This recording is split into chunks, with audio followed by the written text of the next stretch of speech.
কার air ভেন্টের ভিতরে যে জিনিস থাকে সেটা যদি নিজের চোখে দেখতেন তাহলে অবশ্যই গাড়িতে বসার আগে মাস্ক পরে নিতেন। গাড়ির এয়ার ভেন্টের ভিতরে জমে থাকে মাইক্রোডাস্ট, পোলেন, ব্যাকটেরিয়া আর ডাস্ট মাইটের ডিম। এগুলো চোখে দেখা যায় না, কিন্তু এসি চালু করলেই এগুলো বাতাসে ভেসে সরাসরি আপনার নাকের ভিতরে যায়। এটাই কারণ অনেকের গাড়িতে উঠলেই নাক বন্ধ, নাক চুলকানি, চোখ চুলকানি, গলা খুসখুসে হয়ে যাওয়া, এরকম সমস্যা দেখা যায়।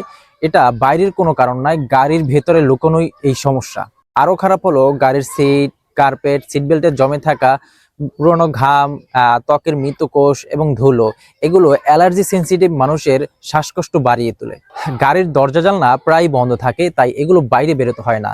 শুধুমাত্র যখন আপনি শ্বাস প্রশ্বাস নেন তখনই এগুলো শ্বাস প্রশ্বাসের সাথে আপনার ভেতরে গিয়ে অ্যালার্জির সমস্যা ট্রিগার করে। বাইরের ধুলোবালি নিয়ন্ত্রণ করা কঠিন, কিন্তু আপনি চাইলেই ভিতরের ধুলোবালিকে পরিষ্কার করতে পারেন এবং দেখবেন আপনার অ্যালার্জির সমস্যা অনেকটাই কমে গিয়েছে।